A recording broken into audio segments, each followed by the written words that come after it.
ये कहानी है हर्ष की।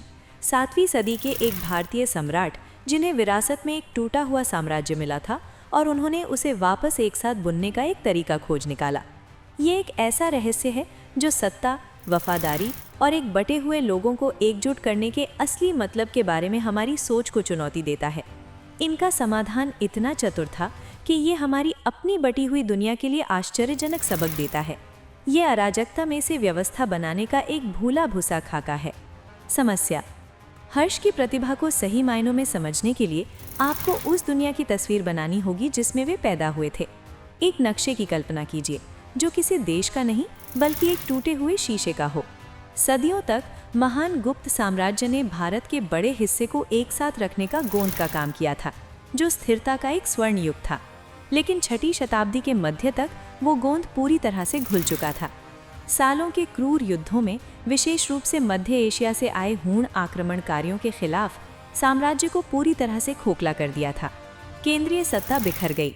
उसकी जगह एक विशाल सत्ता के शून्य ने उत्तर भारत को भ्रम और संघर्ष के बवंडर में खींच लिया। एक समय की एकीकृत भूमि छोटे छोटे क्षेत्रीय राज्यों और झगड़ालू राजवंशों के एक अराजक जाल में बिखर गई, जो सभी उस गौरव का एक टुकड़ा पाने के लिए लड़ रहे थे। मौखरी, परवर्ती गुप्त, मैत्रक, ये सभी पूर्व अधीन शासक थे जो अब अपने अपने क्षेत्रों पर कब्जा करने वाले कट्टर प्रतिद्वंद्वी बन गए थे। ये राजनीतिक पतन का युग था जहां वफादारियां सस्ती थीं और युद्ध रोजमर्रा की जिंदगी का हिस्सा था। एक एकीकृत साम्राज्य का सपना एक दूर की याद जैसा लगता था। और इसी टूटी फूटी हिंसक दुनिया में एक लड़के का जन्म हुआ जिसे इस बात का कोई अंदाजा नहीं था कि इन सभी टुकड़ों को उठाने का काम एक दिन उसी पर आ पड़ेगा। सेक्शन 1: हीरो का उदय। हर्षवर्धन या हर्ष का जन्म लगभग 590 ईस्वी में पुष्यभूति राजवंश में हुआ था, जो आज के हरियाणा में थानेसर के छोटे से राज्य के शासक थे। वे छोटे बेटे थे। उन्होंने कभी राजा बनने की उम्मीद नहीं की थी। उनका शुरुआती जीवन युद्ध के लगातार खतरे के बीच बीता, लेकिन वो अराजकता अब उनके अपने परिवार से टकराने वाली थी।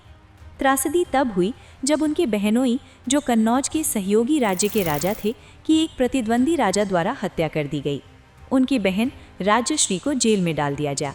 हर्ष के बड़े भाई राज्यवर्धन, जो अब राजा थे, बदला लेने के लिए आगे बढ़े, लेकिन बंगाल में गौड़ के राजा शशांक ने धोखे से उन्हें भी मार डाला। वर्ष 606 ईस्वी में सिर्फ 16 वर्ष की उम्र में हर्ष को एक ऐसा सिंहासन सौंपा गया जो उन्होंने कभी नहीं चाहा था। अब वे एक दुखी, कमजोर राज्य के राजा थे। उनकी बहन लापता थी और उनके परिवार के दुश्मन घेरा डाल रहे थे। उनका पहला काम सिंहासन पर बैठना नहीं बल्कि एक बचाव अभियान का नेतृत्व करना था। उन्होंने अपनी सेना का नेतृत्व किया, अपनी बहन को ठीक उसी समय पाया जब वे अपनी जान देने वाली थीं, और उन्हें बचाकर उन्होंने कन्नौज के नेतृत्वहीन राज्य को भी विरासत में पा लिया। अपने गृह राज्य को रणनीतिक शहर कन्नौज के साथ मिलाकर उन्हें आखिरकार संचालन का एक वास्तविक आधार मिला। इस नई राजधानी से उस युवा राजा ने बटे हुए भारत की ओर देखा और अपने लिए एक लगभग असंभव लक्ष्य निर्धारित किया। वे न केवल अपने परिवार का बदला लेंगे बल्कि वे राष्ट्र को फिर से एक साथ सिल देंगे। एक खंडित उपमहाद्वीप का सामना करते हुए हर्ष जानते थे कि नरम रवैये से काम नहीं चलेगा। उन्हें सत्ता का एक ऐसा केंद्र बनाने की जरूरत थी जो इतना मजबूत हो कि वो दूसरे सभी टूटे हुए टुकड़ों को अपनी कक्षा में खींच सके। उनके शासनकाल के पहले कई वर्ष सैन्य अभियानों के तूफान में बीते। भारत आए चीनी पिलग्रिम हुएन सांग ने बताया कि हर्ष की सेना बहुत विशाल थी, जिसकी संख्या आज अविश्वसनीय लगती है। 60,000 युद्ध हाथी और 1 लाख घुड़सवार। इस दुर्दय बल के साथ उन्होंने उत्तर भारत में अभियान चलाए। उन्होंने अपने भाई को मारने वाले शशांक के खिलाफ एक लंबा और कड़वा युद्ध छेड़ा और अंत में बंगाल, बिहार और उड़ीसा पर अपना प्रभाव बढ़ाया। उनका साम्राज्य हिमालय की तलहटी से लेकर नर्मदा नदी तक फैल गया। उनके दक्षिण की ओर बढ़ते कदमों को रोकने वाली एकमात्र बड़ी शक्तिशाली चालुक्य राजा पुलकेशिन द्वितीय थे, जिसने नर्मदा को उनके साम्राज्य की दक्षिणी सीमा तय कर दी। लेकिन ये सिर्फ लड़ाइयाँ जीतने के बारे में नहीं था, ये उनके रहस्य का पहला हिस्सा था। उस मजबूत केंद्रीय सत्ता को फिर से स्थापित करना जो एक पीढ़ी से गायब थी। हर्ष सिर्फ अपने महल में नहीं छिपे, वे एक व्यवहारिक शासक बने जो लगातार अपने क्षेत्रों का दौरा करने और ये सुनिश्चित करने के लिए कि उनके कानूनों का पालन हो रहा है, कहीं भी जाते रहे। ये कोई नया विचार नहीं था, लेकिन इसके प्रति उनका व्यक्तिगत समर्पण अथक था। चीनी यात्री हुएनसांग, जिन्होंने उनके राज्य में वर्षों बिताए, ने एक ऐसी सरकार का वर्णन किया जो कुशल थी और एक शासक जो अविश्वसनीय रूप से मेहनती था। जबकि कहा जाता है कि कर हल्के थे, कानून सख्त थे। देशद्रोहियों और विद्रोहियों को अतीत की अराजकता को खत्म करने के लिए कठोर सजा का सामना करना पड़ता था। ये वो लौह शक्ति थी जिसकी उन्हें एक गुरुत्वाकर्षण केंद्र बनाने और अपने नए साम्राज्य को एक साथ रखने के लिए आवश्यकता थी। लेकिन बल कहानी का सिर्फ आधा हिस्सा था और यहीं पर हम हर्ष की असली प्रतिभा देखते हैं। वे समझते थे कि अपने विशाल विविध साम्राज्य के हर एक हिस्से पर सीधे केंद्र से शासन करने की कोशिश करना असंभव था।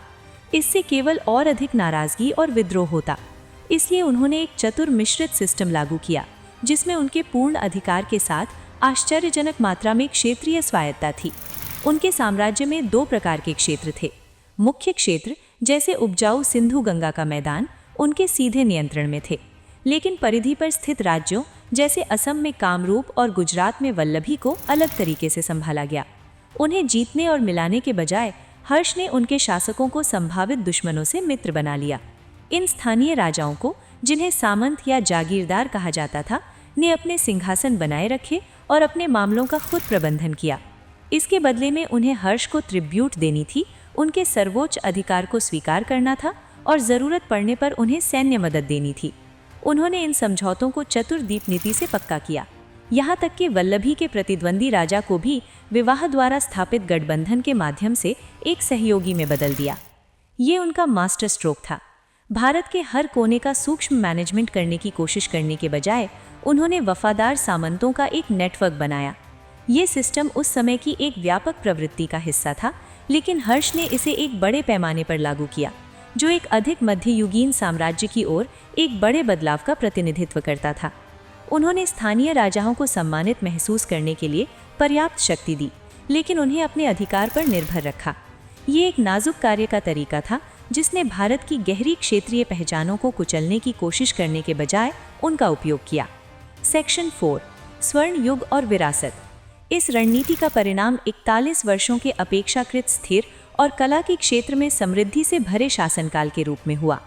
एकीकरण के मुख्य युद्ध समाप्त होने के साथ हर्ष ने अपना ध्यान संस्कृति की ओर मोड़ा। वे कला के संरक्षक थे और खुद भी एक प्रतिभाशाली नाटककार थे।